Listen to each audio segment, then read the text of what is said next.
is a means to summon us. Who are you? Explorers in the further regions of experience. Demons to some, angels to others. And then it became a minor phenomenon in the sense that this character Pinhead caught the public imagination, the image, the performance, the tone, something about it. And he became a kind of icon. You solved the box. We came. Now you must come with us. Taste our pleasures. Well, Pinhead, as we meet him in the first film, is a demon from hell, and he has control over this puzzle box, the Lament configuration. This opens up the gateway to a world of pain and pleasure, but it's a Faustian kind of idea of gain the world, lose your soul. Opening the box is my final act of exploration, of discovery.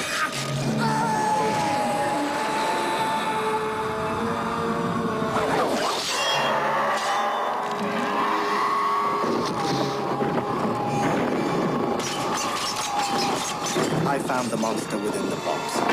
It found the monster within me. It is a stunning image. There would be a way of presenting this image, which is basically a guy with a lot of nails banged into his head, that would just be a bloody mess and would be a visual turn-off, and you would just go, oh, I don't want to see that.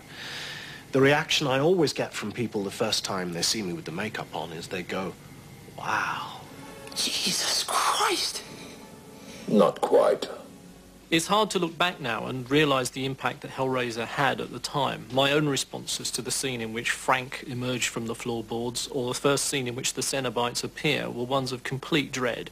And I think that this was something that hadn't been seen before, literally. And I think this is part of Barker's project.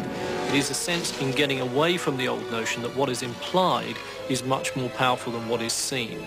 He clearly is looking for the revelation response here. He wants you to see those big moments. He doesn't want them happening off screen. He wants them to be centre stage like a Grand Guignol spectacle.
I don't think Clive is like any other director I've ever worked with.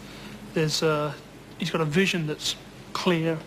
He grabs onto an idea and he knows what he wants. When we first met on Hellraiser 1, we went for the most fluid, disgusting stuff we could come up with, and that was great. We used a lot of animation in there, reverse animation, so we were destroying the creature.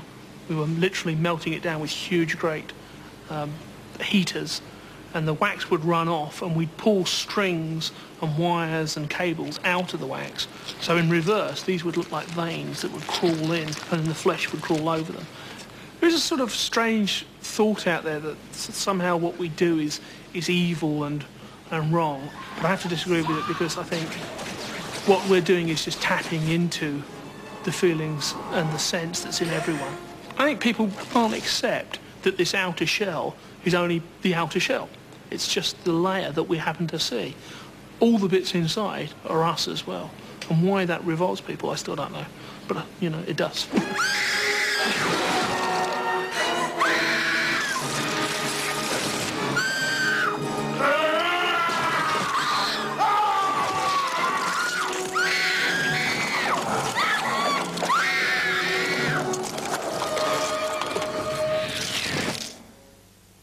The fishhooks, I think, is one of the most sort of shocking of images from the film. It's almost religious, I don't know why, but it's a sort of the hook's flesh and then the sort of the pulling you out into the crucifixion. I know that comes from the Philippines and that people really do that for real, so it's a kind of a strange, bizarre link to reality. I don't know if that sits in the back of people's mind, that's what makes it disturbing.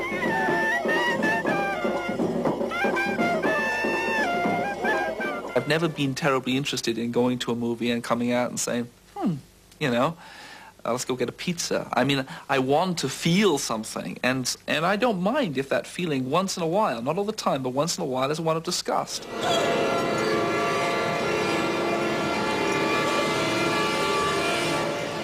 Jesus wept.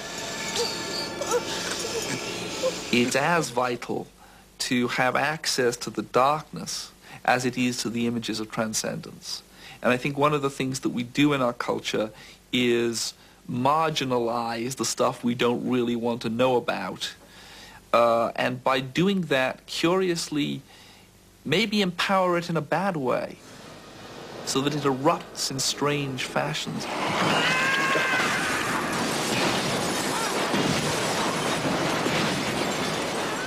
One of the things I'm constantly trying to say is, let the recognition of the possibility of transcendence or the possibility of bodily corruption be something that is daily part of just getting on with existence. Hellraiser was one of the most successful independent films of the 80s, and Barker went on to direct Nightbreed, which he adapted from his novel Cabal. In Nightbreed in particular, the monsters are the heroes. The monsters are at the center of the narrative. They are clearly quite appealing, glamorous, extraordinary, and there's an amazing variety to them. And I think that the whole point here for Barker is that the monsters are actually the good guys, and this was the problem that the production company, Morgan Creek, had with it. When he delivered it to them, they said, Clive, our problem with this is the monsters are the good guys, and Barker's response obviously was, well, that's actually the whole point.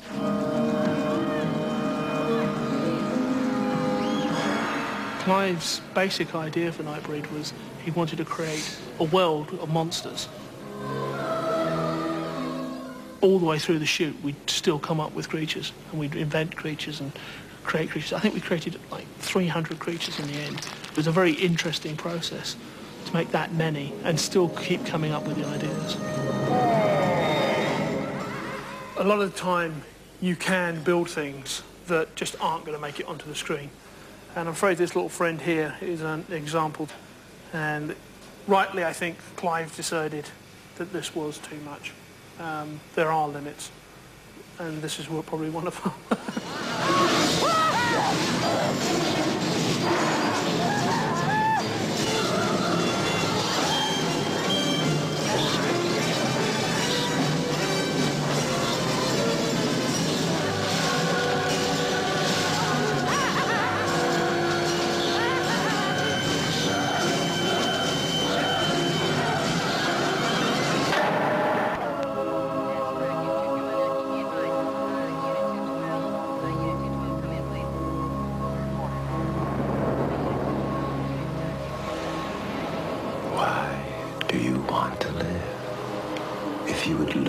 Just a little for me, you would not beg to live. I am rumor. It is a blessed condition, believe me, to be whispered about at street corners, to live in other people's dreams, but not to have to be